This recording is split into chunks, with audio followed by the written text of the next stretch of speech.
sexist discrimination and inequality, inequalities. So two things are involved in feminism. First of all, to rectify, to correct sexist discrimination, male-female binary oppositions, which has been created by the patriarchal society, and how it has created such a huge inequalities between the two sexes, male and female.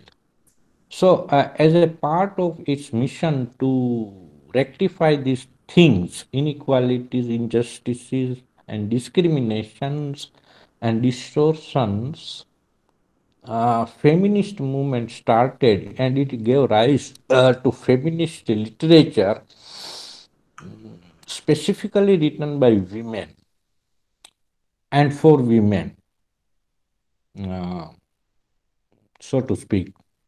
Now, there are many projects involved in feminism.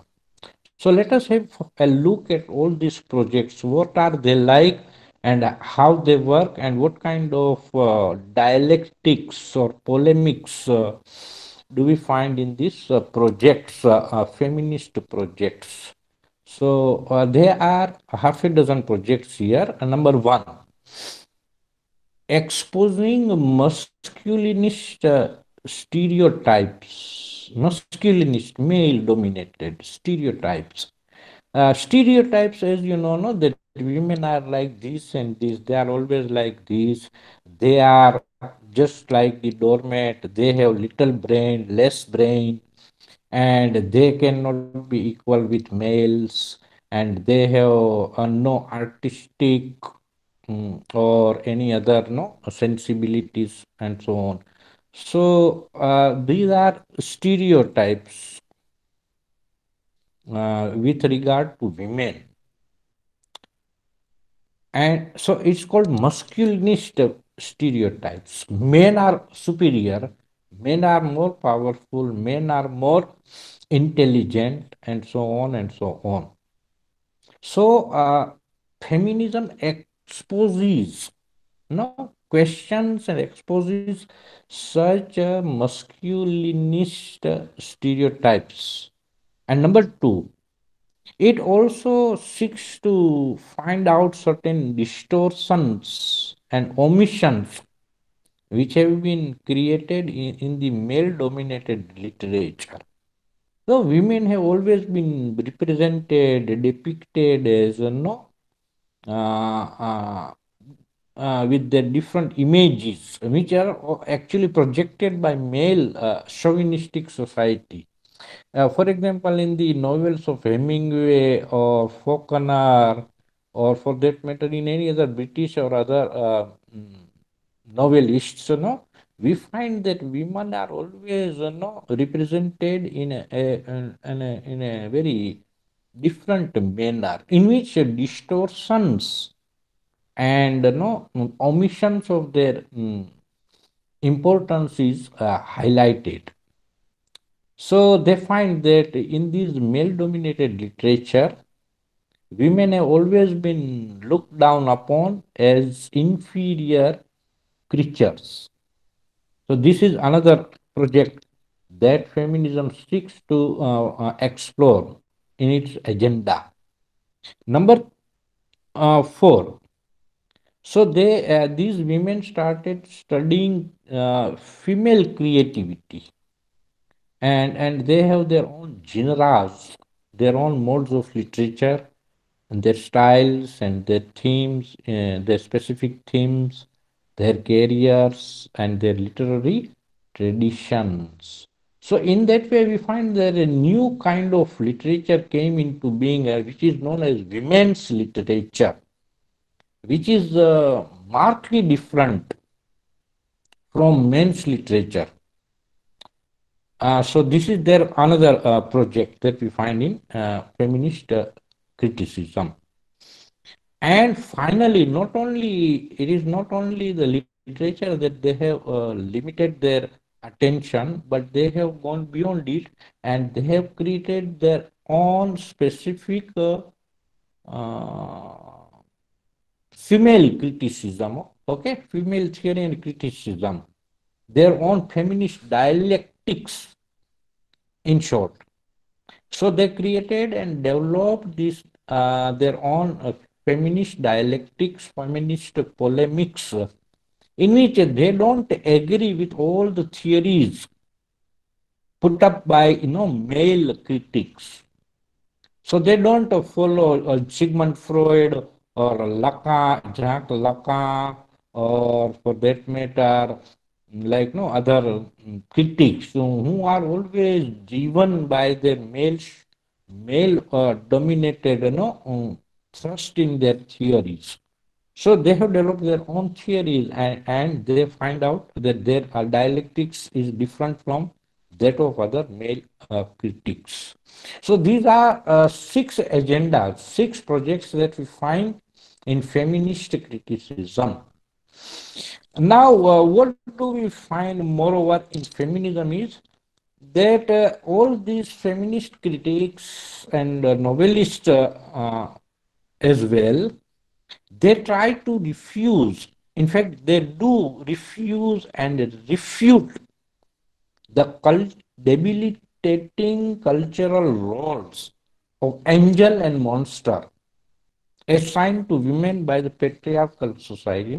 Women have always been looked down upon as either Devi, as in our culture, Indian culture, we call either it is Shakti or Devi, or she is known as a witch or monster or this kind of evil spirit. But she has never been given a humanly human position, a human status in the literature of these male dominated literature. So it's very true that they are fighting against this kind of stereotypical images that have been projected onto women. Right? So these are some of the projects of feminism that we find.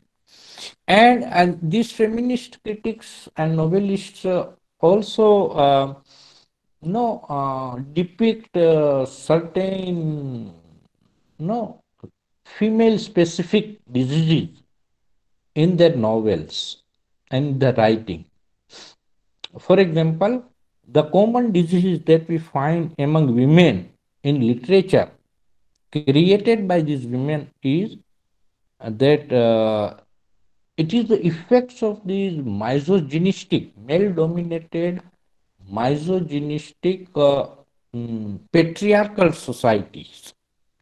They have given rise to certain diseases in women like agoraphobia, eating disorder, anorexia, not eating anything, anorexia, because in the novel The Edible Woman, the protagonist is suffering from anorexia.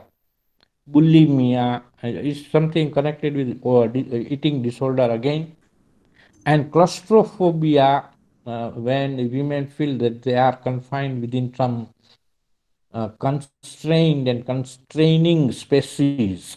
They are just boxed up into certain narrow spaces. They are not allowed to go outside these certain spaces. It's called claustrophobia. And as a result, they may also turn into some other kind of disease like hysteria and finally madness even. So we find in women's literature such diseases are, and mostly they are mental illnesses, mental diseases, which is the effect of evil effect of harsh patriarchy, and all these things is are described in their works, and more particularly in the novels written by women. Now we turn to the proper novel itself, that is The Edible Woman by Margaret Atwood. Margaret Atwood is a Canadian writer, and she has written a number of novels which have more or less the same theme. In one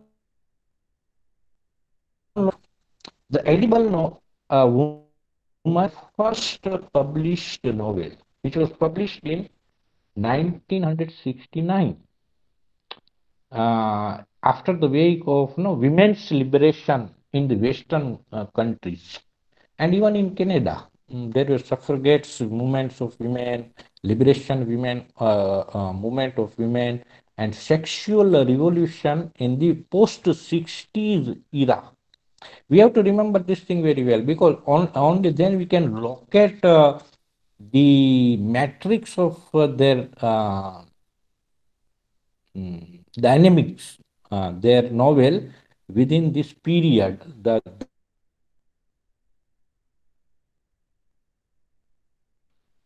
So we have to keep all this well in mind. So it was published in 1969, and it establishes a broad thematic concerns pattern that we find in all her other novels with subtle variations. Of course, there are certain variations, but they are subtle enough. Otherwise, we find a broad pattern in all the novels of Margaret Atwood, whether you take no, the edible woman, or surfacing, or the handmaid's tale, the cat's eye, or bodily harm, or any other novel that she has written, we find that more or less they all follow the same pattern of women's situation, and how women have become the victims of this patriarchy, the victims of patriarchal structure of society, which is based on the power and dominion of the males over the females. And the most notable example we find in the structure of marriage. Marriage is the structure in which we find this dominion and power structure and power relation, and where male is always superior over females. Females are always at the beck and call of the males. They have just to obey and just to agree, whether willingly or unwillingly. If they don't agree, they will be victimized by violence, domestic violence, and so on. So the very structure of patriarchy, જેને આપણે ગુજરાતીમાં પુરુષ પ્રધાન સમાજ રચના કહી છે ને, patriarchy. And we also find this very much in our own country too, because religion has given support to this patriarchy. All religion is created by men. No woman has ever created a religion. So even God, the concept of God is that of a man, not a woman. However, in our Shastras, we say no, God is also a woman. She is a Devi. Okay, but who believes it? We say that Lord Shiva is the emblem of the symbol of Ardhanareshwari, half woman and half man. But we do not understand the spiritual, not truth or depth of this thing. We always think in the Shastras to says that women are condemned to hell. સ્ત્રી તો કે નરકનું દ્વાર છે. In Islam, it is said all the women, most of the women, they are thrown into the hell, burning fire of hell, and men are given a very safe place in paradise. So all religions, whether Hinduism or Islam or Christianity, no, everything. If Eve, she is an Eve who had tempted her husband Adam to eat the fruit from the tree of knowledge. So God banished Adam and Eve from heaven. Why? Because it was Eve, it was woman who had brought about this kind of condition for men. So this is the curse on women since time immemorial. That's why Sahir Ludhianvi says, अवतार पयंबर जनती है फिर भी शैतान की बेटी है. Who is woman? She is the daughter of Shaitan, Lucifer. She is seen, S-I-N, seen, the daughter of Satan, devil. So these kind of stereotypical images have been created around women since the prehistoric times. that women are like this and this, they are just punishable. They should be punished, they should be tamed, they should be disciplined. So this power structure is visible from the earlier time on. So that is exactly what Atwood does in her novel. No? Yeah, in one particular um, title of her novel is Life Before Men. When there was no men, it means before marriage. Man comes when there is marriage, but without marriage, there is no man. But nowadays, in 21st century, 20th century, 21st century, men, women, they mingle, mix together, even without marriage, that we know. But even in these interpersonal relationships, too, we find that women is always subject to men's wishes, subject to men's demands, and then therefore she has no voice of her own, no room of her own. As Virginia Woolf wrote in a book, A Room of One's Own, a space of one's own. So this continues in our culture too. We say that she is just the. We never assign them the proper human dignity, respect, and dignity. કાં તો એમ કહી દઈએ દેવી છે, શક્તિ છે, આમ છે, તેમ છે, ને કાં એમ કહી દઈએ કે આ તો ચૂડેલ છે, આ તો ડાકણ છે, આ વિદ્યા કરે છે, આ તો ધનક ધનક કાઢી નાખશે કોઈનું. So these kind of stigmas are always there with reference to women. And in The Edible Woman too, we find that the novel is moving in this direction of the victimization of the central character Marian McAlpin, who is working in a research department of Seymour Surveys in Canada, Toronto. Seymour Surveys, okay? According to Dr. M.F. Salat, who has done a valuable research, a very authentic and substantial research on the Canadian novel, A Search for Identity.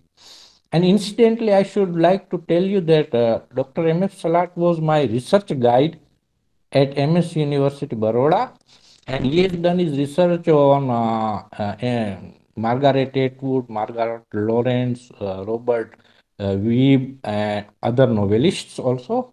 And in that book of his, the Canadian novel A Search for Identity, Dr. Salat sir says that in Margaret Atwood's novels, we find a combination of nationalist dialectics and feminist dialectics together. If a woman like Marian is the victim of a male, Peter, similarly, Canada is also a victim of America. America is an aggressive, expansionist country, nation, which has not subject the whole world under its thrall, under its bondage. That's why we say no, Uncle Sam.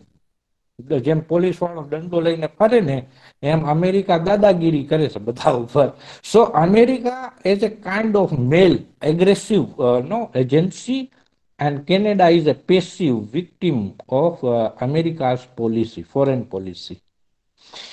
So in Atwood's novels, we find nationalist and feminist agendas going together. Okay, with subtle variations, Salatser says. Now, what is the central metaphor in this novel? The edible woman, as its title suggests very clearly and unequivocally. Edible woman. Woman is a food. She is a commodity. She is an object. She is the victim of the male gaze. She is the victim of the male desire. Right? A woman has no soul. She is just body.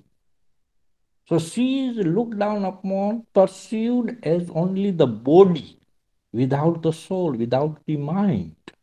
In Jain Shastra to say that no woman can enter moksha. In order to enter moksha, no, a woman has to take another birth as a man. કે સ્ત્રી પર્યાયમાં તો કે મોક્ષ મળે જ નહીં. મોક્ષ મેળવવું હોય તો પુરુષ તરીકે જન્મ લેવો પડે. લ્યો. So this kind of no inferiority complex has been imbibed into the psyche of women, that you are inferior, you are not good enough, you are evil, and you have only to follow a male because male is good. He is a boss. He is powerful. He has got guts, etc., etc., etc. So, woman as food. She is a consumable commodity in our society, in post-consumerist society that we live in this technological and consumerist society, everything is a commodity, but woman is also no, used as a commodity, as an object. So Marian is no subject under the sexual desires of Peter. Peter always visits the flat, the room where she lives, and he has no sexual intercourse with Marian. And not only sexual, but he is trying to fulfill all kinds of fantasies in his mind. So he is doing all kinds of sexual positions with Marian. And so the narrator says that he was having a kind of acrobatic sex with Marian. So what does it show? It shows that a woman's body is nothing but a ground, a kind of a stage onto which male desires are projected, and they are given satisfaction by the society.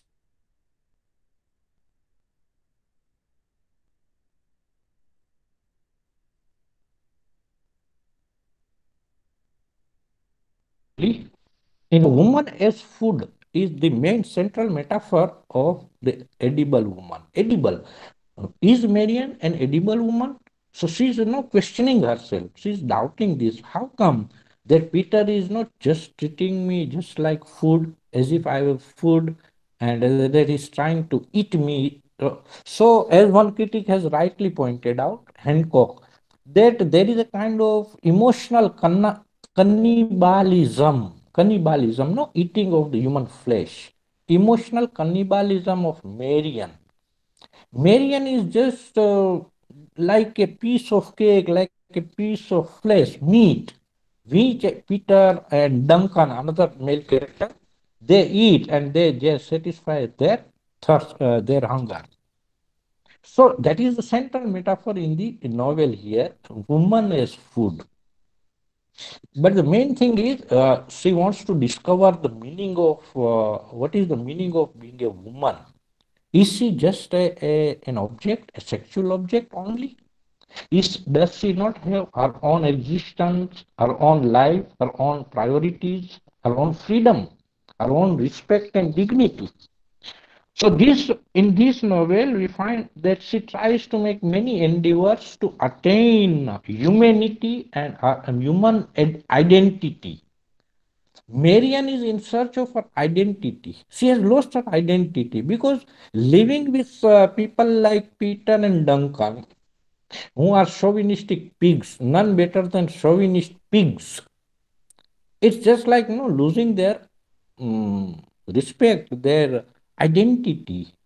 So she is trying to find out what is her identity as a woman. Is she not human, a human being? Does she not have a right to be a human being and to have her own identity? So there is a search for identity. She is trying to search for identity. Okay.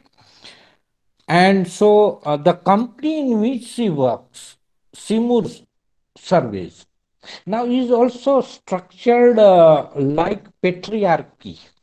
Now see the symbol of this company. Like there are three floors in this company. On the uppermost floor, men are working. It is on the upper floor. Okay. In the middle floor, women, all women, young women like Marian and others, Clara and others, they are in the second floor, and in the first floor or ground floor, there are machines.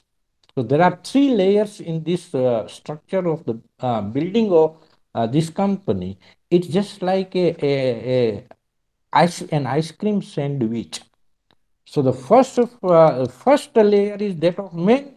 In the middle layer is gooey layer, no creamy layer of women. They are women. Again creamy layer, and in the downward there are machines. So women are above matter, machines, but they are not better than men because men have mind and soul. Women have only body. They have no mind. They are mindless bodies only. So they have no soul, they have no mind, they are just bodies which is to be used, to be consumed by all these males. So see the structure of this the company. And furthermore, the writer says that it is a trap. This company is a trap for women like Marian. It is a trap of patriarchy. Women are trapped into marriage. Women are trapped into doing all work. Why? For whom? For male, and for fulfilling their desires only. So in the middle floor, only women are working. There are no males working in the middle floor. Only women are working there. We also see many institutions in the world, all the world around, no, in which we find no women are given a certain space that you are supposed to do your work in this area only.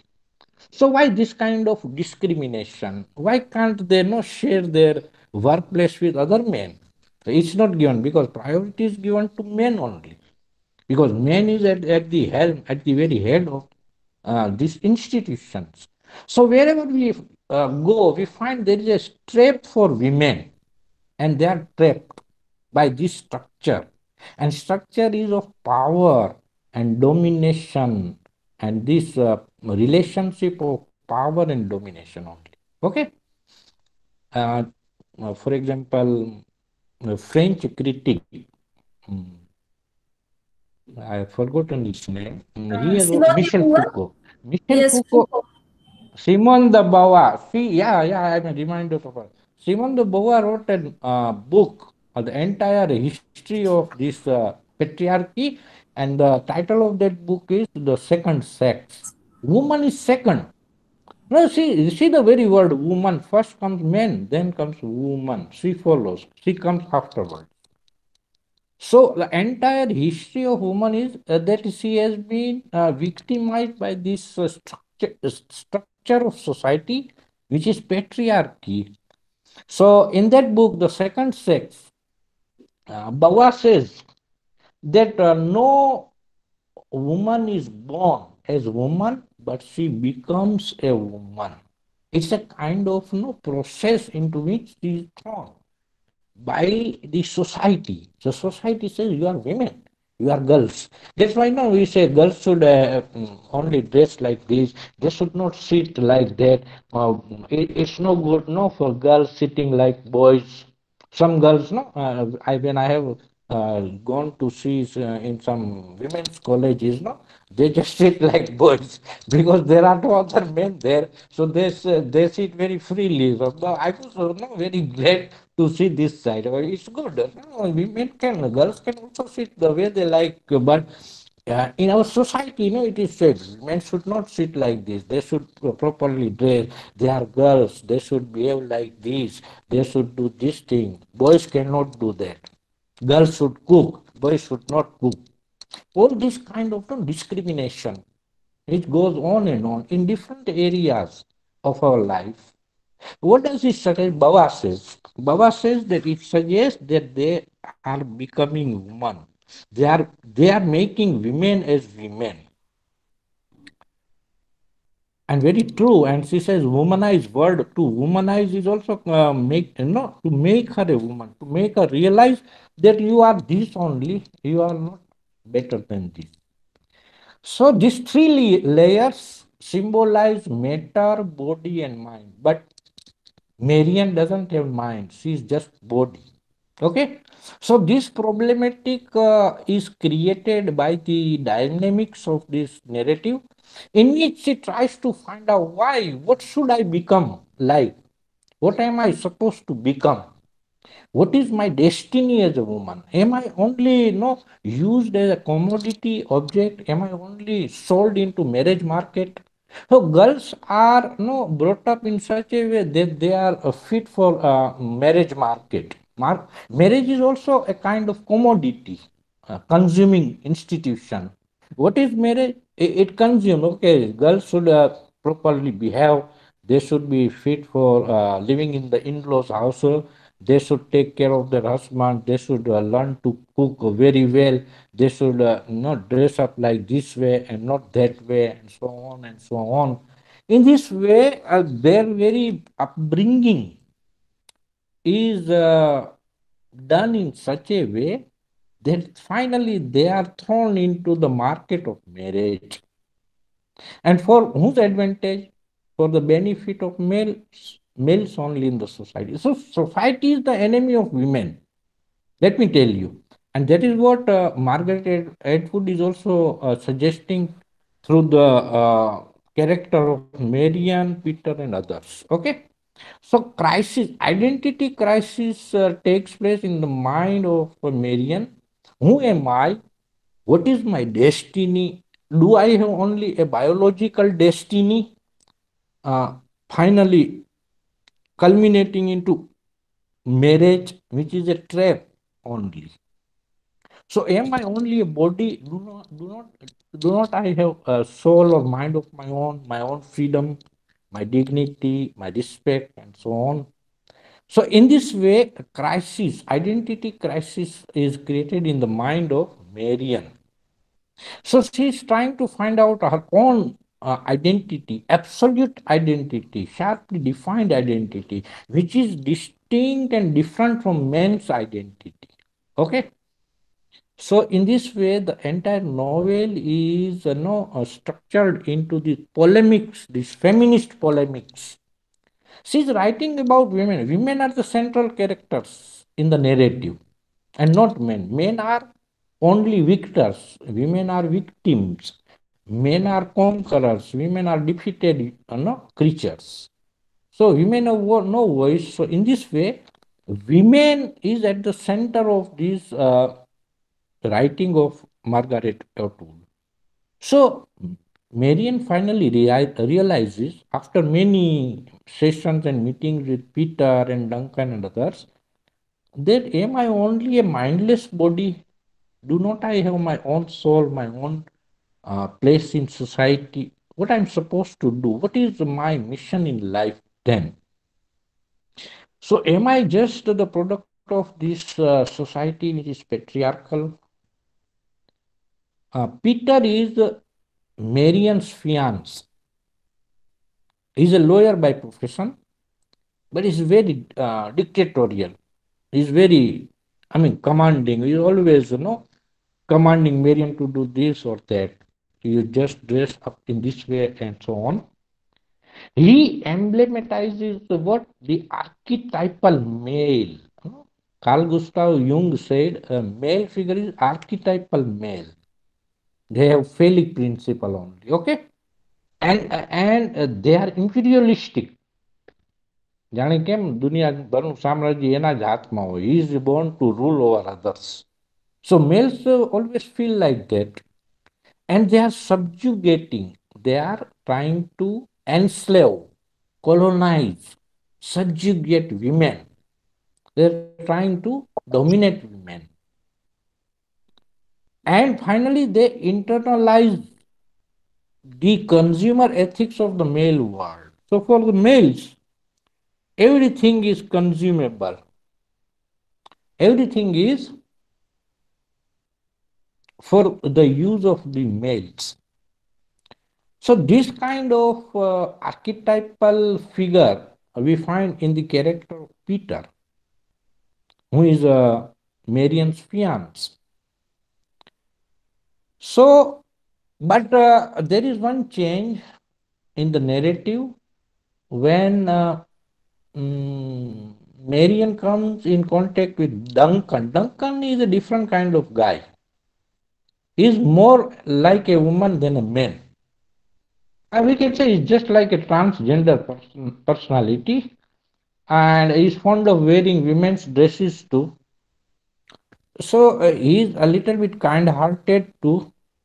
So Marian finds that Duncan is also a victim of this patriarchy, but she does not know that um, he is only trying to pose.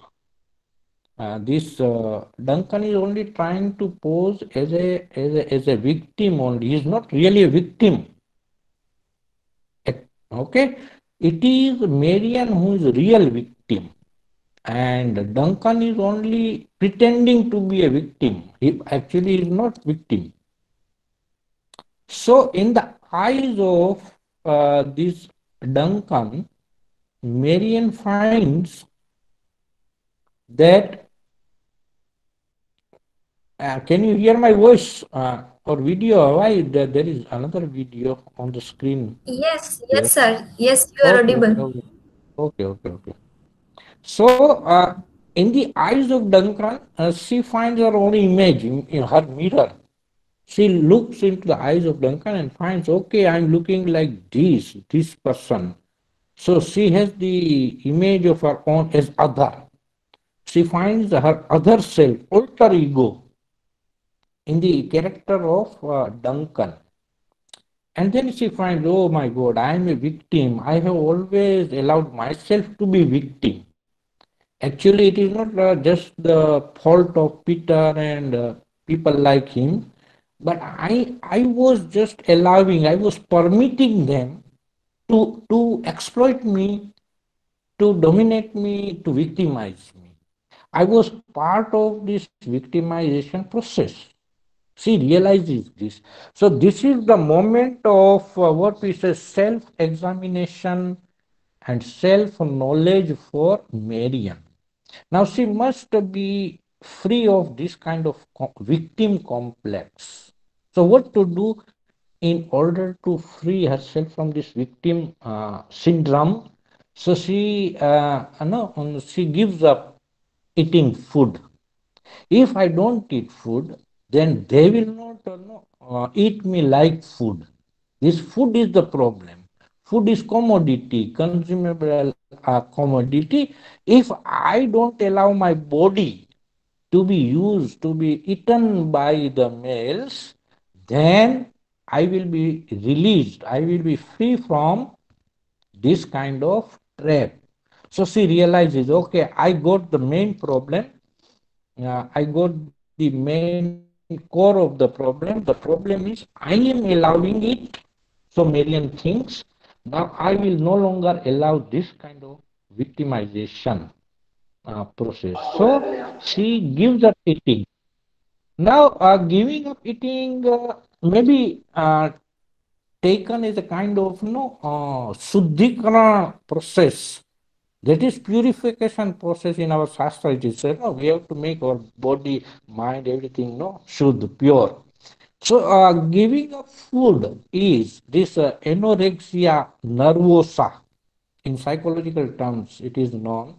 Giving up food will give her a kind of purification. And so she will be purified of all these male influences that her body has received. And so she gives up eating food.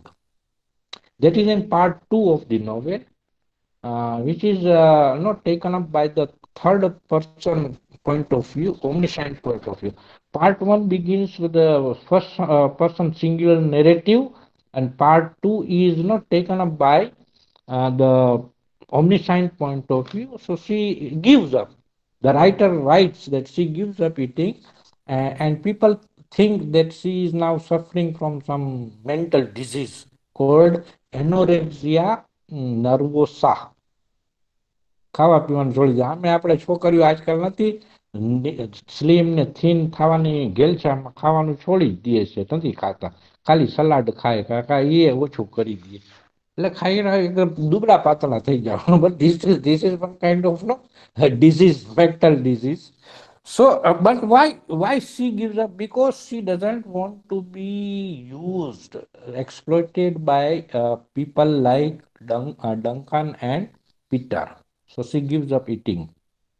But then there is an engagement party in the final scene of the novel, where she is made to dress up like a bride, and she must make up, put puff powder and all this, no mascara, and make her hair in a proper style. So she's looking what kind of thing they are doing. Not that beauty parlor woman.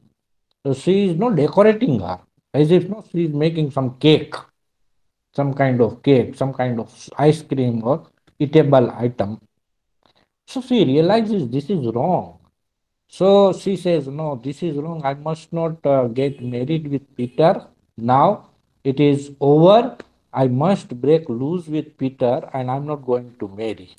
So what does she do? She goes back to her place and prepares a cake.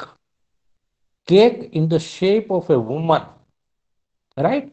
It is actually her own image. In the image of the cake, edible woman. The title is now become significant here. So she prepares a cake, bakes a cake, and brings it to Peter and presents it to Peter. And she says to him that this is me. Now you can consume here me. I'm no longer going to be consumed by you. I'm a woman. I have my own will, my own existence, my own freedom. You can consume it. This is substitute of me for me, you. So you just enjoy with this cake. But he is infuriated, he's very angry, and he leaves the place on the spot. And then finally, what does she do? She gives up her anorexia, and in the final section of the novel, we find that she starts eating the cake herself. Okay, it's no good, no starving oneself. For whom? Why should we starve ourselves for others? So she takes care of her own body, her own mind, her own life. Now she is not going to be dictated by the terms of the males. Males are not going to dictate to her what to do or what not to do. She will take every decision by herself. She's going to live her life on her own rules, on her own terms. So she decides that she is not going to marry this rascal Peter. કે હવે મારે લગ્ન કરવા નથી. And she's going to start afresh. She is going to start a new life. Maybe she will go move on to some other city. Maybe she will plan out her new life. And because it is now in her hands to live the way she wants to live. Okay, so that is the final scene of what is said self discovery. She discovers herself and she attains her identity, her staunch identity as a woman. So instead of becoming an edible woman, she just becomes a human woman. A human woman means true woman, who is a woman and not edible woman. So that is the final part of the novel, section of the novel. So in this way, we find that in all her novels, from the first novel to her other novels, there are different variations of the same kind of no feminist polemics, feminist dialectics in the work of Margaret Atwood. In fact, I had written one research paper on surfacing too. I like that novel much more than this novel. Surfacing is better because in surfacing, the protagonist emerges from her victim complex very successfully. She goes on to live in the jungle where there are no men. ક્યાંય પુરુષ હોય ને, she's identifying herself with the nature, with lakes, with mountains, with trees, with birds, with animals and tigers and lions and all, because that is life before man, where there is no shadow of man. જ્યાં ક્યાંય પુરુષનો પડછાયો ન હોય એવી જગ્યાએ જઈને રહેવું. So that is where what we find in the character of the novel Surfacing. I have written one research paper on that novel, and it has been published in one journal too. Well, I hope so. In the final scene, what do we find? She has now decided to refuse herself to be victim of a male-dominated society, to be free from evil influences of people like Peter and Duncan and others. And so she defies that you cannot colonize me. I'm not your slave. I'm not your handmaid. I'm not your slave. I'm not a commodity. I'm not an edible woman, but I'm a real woman. I have my own mind, my soul. And how can you try to colonize me? I'm not your colony. Go elsewhere, try to find a colony elsewhere, but you are not going to now subjugate me and colonize me. And so she refuses to become a mindless no body. My body is my own. Now, in latest feminist agenda, they say my body is my own. You have no right to touch my body unless I give consent to touch my body. So you have no right. So they are against all the will of men. Because rape, what is rape? Rape is no this act of perpetrating this colonizing action against the will of women. So that is rape. So Peter is a rapist. In fact, all males are fundamentally having this kind of no tendency. They try to dominate women. They try to make them their handmaid, their slave, their colony. So she says, I'm not going to accept this kind of condition. Now, out of it, I'm finished, and you are no longer my master. I'm my own master now. So she goes away. So this is the renewal and reformation of Marian. She has emerged as a successful woman who has found her identity, who has found vocation in her life. So she rejects the marriage proposal of Peter, and with this note, the novel ends, and it's a really very interesting novel. Uh, I hope you should all read this novel, a very interesting novel, and you can get the gist, the idea of what kind of novel is written by Margaret Atwood.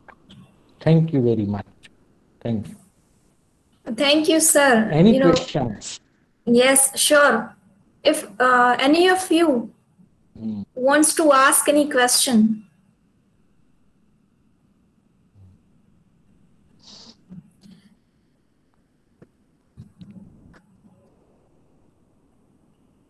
આ study help નું પેલું આવે છે એ શું છે? What is that logo? Study Uh, help.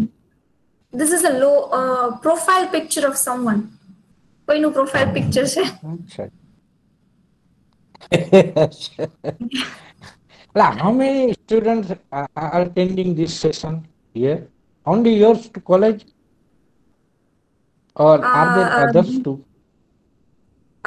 some students from not from this college, they are from different uh, departments. I think one Kavisha is there, Acha. Okay, okay. Mm-hmm. and I, around I 30 must students.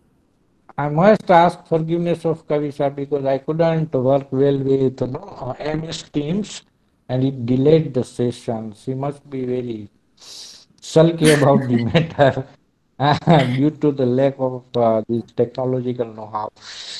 ખરેખર એ મારી મર્યાદા છે બધા. I hope you have all enjoyed this session, and if at all you have any question to ask me, feel free to ask these questions if you have any. Anyone? Sir, it feels very nostalgic even for me. It reminded me time before 10 years when we used to attend your lecture, and also used to Mhm. have some uh, lines from Urdu Shairi. So even today you have used the Acha. Sahir Ludhianvi's lines. So, Ludhiana. Ah, yes, yes. Yes, yes. Okay, okay. It's very, I mean, relevant to the discussion that we are having here. I yes, hope by now you might have clear picture of feminism, And within the framework of this feminist dialectics, I have tried to locate the novel. And so, in your research, what you are supposed to do, when you do research on any writer or work for that matter, you have to first bring the theoretical framework and then apply that theoretical framework to the particular novel or the author that you have selected to work Yes. on. Okay, so that is how my approach was just like that. I first began with feminism, and then came to the proper work, the writer and her work. So that is how you should work in your research project. I Yes. hope Sir, this is now clear. they have Hmm. they have studied these feminist approaches, and even in earlier semester, previous semester, they have one text that is Toril Moi's Sexual Hmm. Textual Politics, in which she has written Correct. various essays on different feminist theorists like this Hmm. Simone de Beauvoir or Virginia Woolf. So they have studied many concepts. Elaine Suelter, Gubber, Susan Gubber, Laura Mulvey, and then Helen Siksuk, Sexism, and then yes. you can have Irrigary, others Muse are there. Irrigary. Eddie Gary.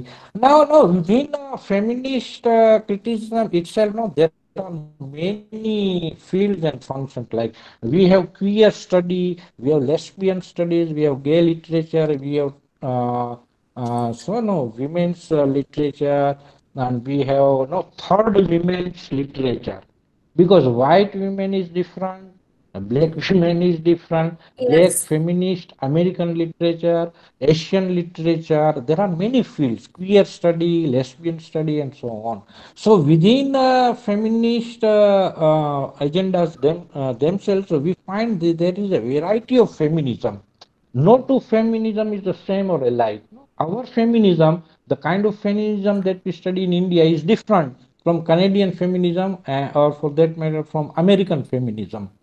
So everywhere it is different. So we have to consider these differences too. All women are not the same sister. They say that we are all sisters, but it's not like that. Higher upper classes women, white women are different from lower classes black women. So in African literature we find different kind of feminism. Indian literature again we have differences. Okay, in Canadian, American we have differences. So we should keep all these differences in mind before we try to conflate or try to combine that this feminism is the same. No, it's not same, it's different. yes, sir. Okay. There is one student raising her hand. She is Acha. Paramita Nimawat. I think she has Hmm. some question. Okay, Yes, okay. Hello, Ask. sir. Hello. Good afternoon. So I Good was afternoon. asking that as Mariam was confined in one room, as you said, so is it a stream of consciousness Margaret Atwood has used in her novel to showcase development of her mind and thought process? Yes, yes. Okay, you can interpret this novel, Paramita, as a psychological novel, as a modernist novel, as a postmodernist novel, as a feminist novel. So we can interpret this novel on different ways, yes, because in most of women's literature, main character she is passing through some kind of psychological journey. Yes, She is sir. making journey into her past, and she is projecting her journey onto her own future. So in claustrophobia, psychological disorder in which women seem to think that they are confined within some narrow spaces. Okay, so they are feeling suffocated. So that is a psychological phenomenon. So of course we can say the edible woman is also a psychological novel, because most of the action is psychological here. There is a little physical action is there, but mostly the action is moving in a psychological direction, right? Yes. So there is no harm in saying that yes, it is a psychological novel too, Yes. right? even Thank you. even we can apply this Lacan's theory of male gaze, as you said, to Hmm. this character of Mariam. Yeah, because And Peter, no, Peter is always using a camera. His camera is just serving the purpose of a gun. He is carrying camera as if it were a gun. So he's always no taking snapshots, picture of Marian, and she is just no looks into the eyes of Peter. She is just small and oval, reflected small and oval in the eye in the camera eyes of the camera. Okay, so he's a hunter. He likes hunting, and by coincidence we can say he's hunting Mariam too. So he's taking her pose and pictures from every angle and posture possible. Okay, so yes, in a way, it is a male gaze, and no, some women feminists have written that male gaze is just like some kind of slap across their face, as if no somebody is not slapping across their face. It is so, I mean, humiliating, so no disrespecting to women when they are no stared at or when they are gazing at women's bodies, certain parts, particular parts of their bodies. So yes, yeah, there is male gaze, and Laka says yes, there is male gaze here. Now say women, as far as women's literature considered, there is one more offshoot of this feminism. It is known as e-creature feminine. E-creature. They write and women's erase right. what they've written. No, it's a e-creature feminine, or they are writing from their womb.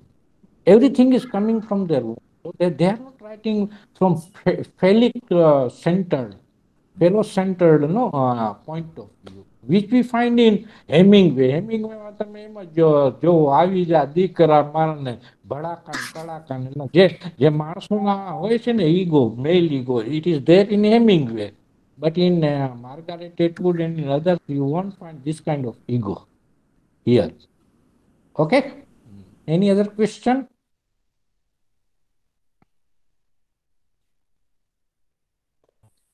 Yes, this, yes. Anyone? Okay, I think there is no question.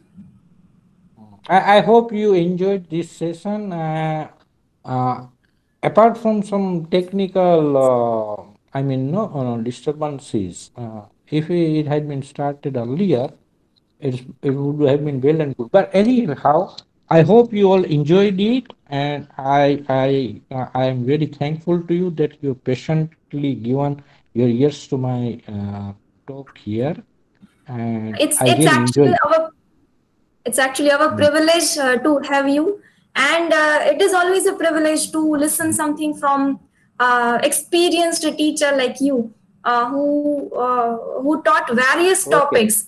And next time we will have your Yeah. lecture on some philosophical theories or criticism.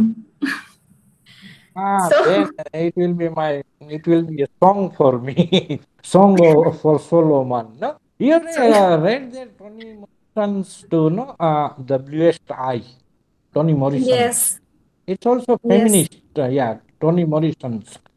So okay, next time if you assign me some philosophical topic, I will definitely enjoy it with you, share it with you. Okay, thank you very much. But next time, please don't try to join me with MS Teams. MS Teams is, I think, Sure, very sir. bad for me. You can, join me on Google Meet or on WebEx. WebEx. I think Okay, that sir. will be better. Okay, thank you, Okay, sir. everybody. Okay. Thank you. So Thank apart from English department, DKV Arts and Science College, I am very thankful to Dr. Abdulshamim Khan, sir, who is my teacher as well, and of course a very good guide. So whenever I find any query, મને કોઈ topic ન સમજાય તો of course I always go to him, and he explains the very conflicting theory or philosophical topic. So thank you so much. એટલે એક ખાલી એવું કીધું કે સર હું તમારો લેક્ચર ગોઠવું તો તરત હા પાડી દીધી. So Thank you very much, sir, for sparing your valuable time with us. Okay, thank you. Bye bye. Thank you. And have a nice day. Have a nice day to all of you and take very good care of yourselves all. Thank you. Okay, thank you, sir. And thank you, all of Ending you.